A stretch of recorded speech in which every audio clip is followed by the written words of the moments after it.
Hello and welcome. She says her films are made to challenge rigidly held, outdated beliefs, and she's not afraid of raising eyebrows with storylines that delve into issues that are largely taboo in the developing world.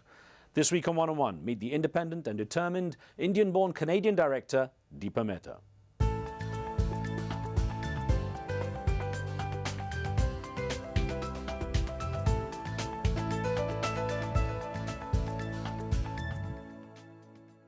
She's been described as Canada's most internationally renowned woman filmmaker. The profession comes naturally to this accomplished director because her father, who took his family and fled to Amritsar during the partition of India and Pakistan, was a film distributor and theatre owner. Deepa Mehta's own career in filmmaking began almost by accident, when after graduating from the University of Delhi, she joined a company making documentaries, and then moved to Toronto in her early 20s after meeting a young Canadian filmmaker who was to become her husband. What really put Mehta on the map was her artistic handling of sensitive subjects in what's called her Elements trilogy. Fire in 1996, which focused on the politics of sexuality, Earth 2 years later, examining nationalism during India's partition, and The Ill-Fated Water in 2005, which focused on religion and was the most controversial of the three, leading to violent protests when she first attempted to start filming in the town of Varanasi. The director received death threats from Hindu nationalists, angered at the theme of water. Mehta's 2008 movie, Heaven on Earth, continues to stir up the social conscience of Indians by looking at domestic violence and features talented Bollywood star Preeti Zinta. Mehta's continued close association with both India and North America inspires her more international style of directing, and she still admits to being something of a cultural hybrid. Deepa, it's great to talk with you. Lovely to be here because I've been a big fan of yours. Thank you. Well, I was going to say, you describe yourself as a filmmaker, but you're not exclusively Hollywood and you're not exclusively Bollywood. Where do you fit in? Neither, I guess. I mean, it's the way, I'm not really an Indian, I'm really not a Canadian.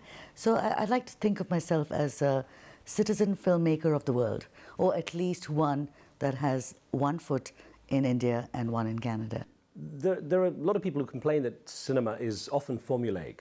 Hollywood has its formulas, Bollywood has its formulas.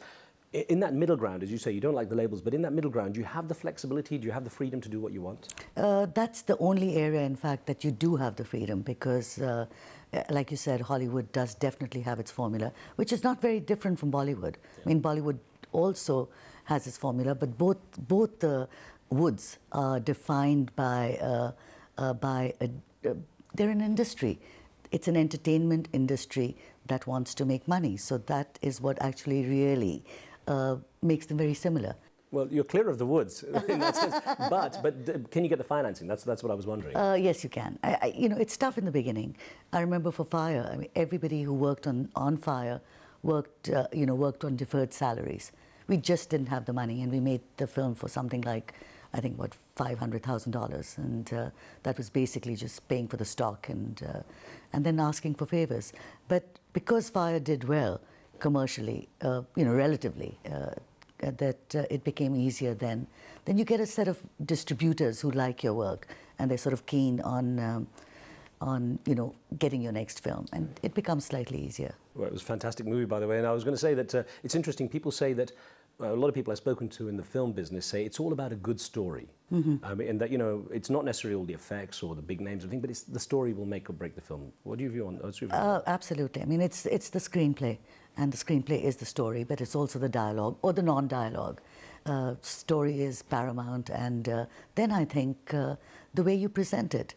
It's you can have a wonderful film based on a really good script, but if you don't have a good script or a good story, you can have all the effects in the world, and it's just not going to work. So to you, should films be always carrying a message, or can they be pure escapism? I mean, do you feel there has to be a purpose to them? I think that films that carry a message can be really boring. So what's the point? I mean, you can have a film that is really sort of intent on it and honest and is meaningful and important, but is a dreadful bore to watch. So for me, that's, to try to find the middle ground about trying to do cinema that is interesting and for me relevant, but is also fun to watch. That's important. For you, what are the advantages or perhaps disadvantages of being in that middle ground, of having the Eastern and Western blends? How does it help or hinder you as a filmmaker? I don't think it hinders me at all, and I don't even think that way, because coming from, I was born and brought up in India, and I went to schools where went to a boarding school where my headmistress was British. I mean, it was quite absurd when you think about it. But the language that I first learned was English. It wasn't Hindi. And I still write my scripts in English, I'm ashamed to say, and then translate them to myself in Hindi. So in a way, I've grown up with an advantage or a disadvantage of being totally immersed in a different culture. The first book I read was Enid Blyton, and it was, and then we all did. Me too, yeah. So it certainly wasn't the Ramayana in Hindi. Right. So I've grown up with that sort of, if you want to call it a dichotomy in my head. So it's never been a big deal about East or West. I mean, I feel a part of both and always have. You had films in your family from an early age. Your father was a film distributor, he owned a theatre as well. And I know initially you had no interest. You used to go with your friends and watch them, regularly. But when was the turning point? When did you start to notice them rather than watching them? When did you develop an interest? I think I was about like 13 when I started, and we sort of, watched commercial Indian cinema all the time. I sort of weaned on it, but I was about 13 when I saw a film called Mamta, which was a Hindi commercial film, and I wept and I wept and I wept. So I guess that it was the first time that I really realized that something that was on a screen that I couldn't touch, I couldn't smell, had the power to move me emotionally. And it was a very defining moment of realizing the power of something that I'd just taken for granted. It's like a toothbrush. You don't know that you take it for granted, but it has a purpose. Your teeth can't be clean without it. Now, it's interesting. Your early life, was in Amritsar. In the Punjab in India, and it was really just in the post-partition era after the creation of Pakistan. In fact, your parents had fled during the partition into Amritsar. What do you recall of that time, and how did they always present that split of the country? It was very emotional and a very bloody time as well. My father had gone to university in Lahore. My mother's from Delhi, and so by the time they moved, the stories that my father told me about the partition, he was always talking about his friends, the friends that he left behind that he missed, and there was Ifat auntie and Shahid uncle, and people that were such an integral part of his life, but we'd never ever met. So it was nostalgia for him. It was Anarkali, the bazaar. It was the food of Lahore, and yet it was so close. It was a 40-minute drive to the Wagah border from Amritsar, and we never really knew it. I think it was nostalgia. How much did your father influence you? How much did he interact with you when you were young? Did he shape your character in a big way? I don't know if he shaped my character in a big way, but his presence was one that was always supportive. And that's, when I think of my dad, I always think of somebody who was not indulgent, but extremely supportive and a great listener. And he had a wonderful sense of humor. I think his love for Urdu poetry, for fairs, his deep interest in semi-classical music influenced me a lot. But when I think of my father, it's always this really benign, understanding, sometimes strict, but never an indulgent figure. So were you closer to your mother? I'm very close to my mother, yeah. Now, after you graduated from the University of Delhi, and you almost accidentally went into a company making films, and that's when the interest really began in terms of getting involved.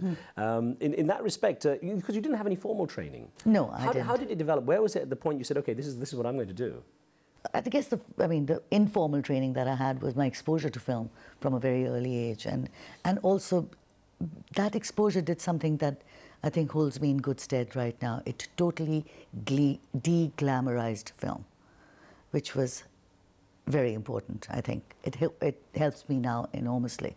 To be more objective. To be more objective and not sort of get caught up in the I guess the glamour of it all, and the celebrity status and the smoke and mirrors, and so I sort of hone into the story and have an ability, I think, which has something to do with the way I grew up, of separating the work from what is essential. It's probably in the industry. It's probably important to keep it real like that, isn't it? Yeah. It's very important. You can quite get lost in it. It's very seductive, and it's important that you do your work. And I feel very passionately about my work and hardly think of it as work. But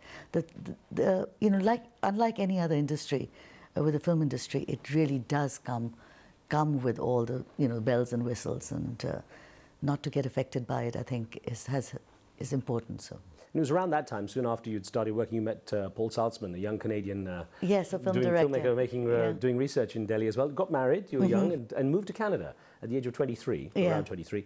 Well, how was the adjustment going from Delhi, going from India in general, and that area to North America? It was very easy, and I think it was easy because of youth. You think, I really thought it was a lark that, we just go and check out Canada for a few months and then come back home.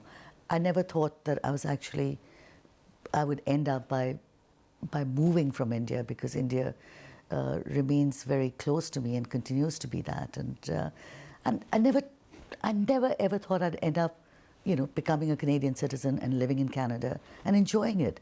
For me, it was like, okay, 6 months, it'll be all right. Then, Paul, let's go back to India and live there. And I know you always said you had this confusion about your identity, that you were a cultural hybrid. Yes, I was. How did you reconcile that? I mean, was it an easy fit? Because you, as you say, you started with English language first. It was, I think it was when I started working, or started doing films, then it became far more important about what I wanted to do and how colonialism or everything I'd read about Edward Said and continued to, because it was that area and or time in my life that affected me, that I thought to myself, who am I? That was the identity crisis. What did I want to talk about? What are the stories I want to tell?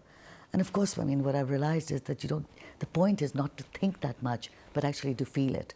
And that the minute I started going with what I wanted to do, as opposed to what I should do or what am I, and having an identity crisis at the age of 24, which is rather ridiculous, that I could do the films I wanted to do. More questions for you in just a moment. We're going to take a short break. More one-on-one with Deepa Mehta in just a moment.